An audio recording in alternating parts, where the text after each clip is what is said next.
ભરૂચ જિલ્લાના હાંસોટ પંથકમાં કેમ નદીમાં આવેલા પૂરના કારણે અનેક ગામોમાં ભારે નુકસાન સર્જાયું છે. પૂરના પાણી ઓસરતા હવે સરકાર અને તંત્ર રાહત કામગીરીમાં વ્યસ્ત બન્યા છે. રાજ્યના જળ સંપત્તિ મંત્રી ઈશ્વરસિંહ પટેલે હાંસોટના પાંજરોલી, ઓભા આસરમાં અને બાલોતા સહિતના અસરગ્રસ્ત ગામોની મુલાકાત લઈને પરિસ્થિતિનું નિરીક્ષણ કર્યું. તેમણે ગ્રામજનો સાથે સીધી વાતચીત કરી અને થયેલા નુકસાન અંગે માહિતી મેળવી. મંત્રીએ અધિકારીઓને તાત્કાલિક સર્વે પૂર્ણ કરીને અસરગ્રસ્ત ખેડૂતો અને પરિવારોને વહેલી તકે સહાય ચૂકવવાની સૂચના આપી છે. સાથે જ તેમણે જણાવ્યું કે કેટલાક ગેરકાયદેસર તળાવોના કારણે પૂરના પાણીનો યોગ્ય નિકાલ થઈ શક્યો નહોતો, જેના પરિણામે નુકસાન વધુ થયું છે.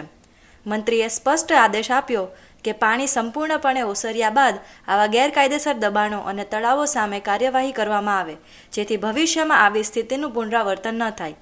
હાલ તંત્ર નુકસાનના આ સર્વેની કામગીરીમાં લાગી ગયું છે અને અસરગ્રસ્ત વિસ્તારોમાં રાહત તથા સહાયની પ્રક્રિયા ઝડપથી આગળ વધારવામાં આવી રહી છે.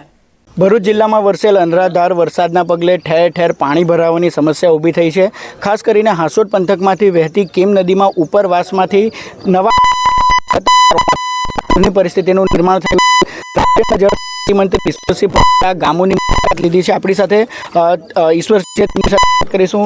સર, હાલ આ જે 3 ગામો છે, 3 પરિસ્થિતિ અને તંત્ર દ્વારા કયા પ્રકારની કામગીરી કરવામાં આવી રહી છે? તંત્ર દ્વારા તલાટીથી લઈને શિક્ષકોથી લઈને તમામ લોકો જે તે ગામ પર હાજર રહીને કોઈને જ્યાં જ્યાં જરૂર હોય એ પ્રકારની કામગીરી પણ કરી રહ્યા છે.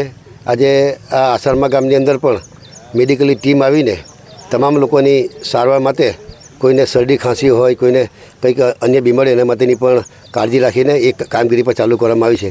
આ વિસ્તારમાં જોવા જઈએ તો કેમ વિસ્તારમાં 4 જેટલા ગામો ઊભા, આસરમાં પાંજરોલી અને સાથે સાથે બાલોતા ગામની અંદર પણ પાણી આવ્યા છે.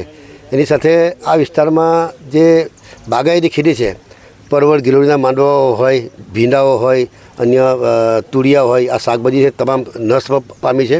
અને સાથે સાથે ઉપરવાસમાં વધારે અસર પડે વનખાડીની અંદર પણ એમાં કઠોદરા, પારડી, પીલુદરા, વાંલેર, કુરાદરા, આ ગામોની અંદર પણ પાણી આવવાને કારણે ઘરોની અંદર પાણી ભરાયા છે. એ તમામને તાત્કાલિક સર્વે કરીને કેશ ડોલ તાત્કાલિક મળે એ પ્રકારના પણ કામગીરી છે. ટીડીઓ શ્રી, મામલતદાર શ્રી, પ્રાંત અધિકારી શ્રીની સાથે સંપર્કમાં રહીને વિસ્તારમાં જ્યાં જરૂર પડે, મેડિકલની ટીમ જરૂર પડે, એનડીઆરએફની ટીમની જરૂર પડે, તે તમામ તૈનાત કરવામાં આવી છે. આ હતા મંત્રી ઈશ્વરસિંહ પટેલ. તેમનું કહેવું છે કે જેમ જેમ પાણી ઓસરશે ત્યારબાદ તંત્ર દ્વારા સર્વે સહિતની કામગીરી પૂર્ણ કરી વહેલી તકે તેઓને સહાય આપવામાં આવશે. જય વ્યાસ, કનેક્ટ ગુજરાત, અંકલેશ્વર.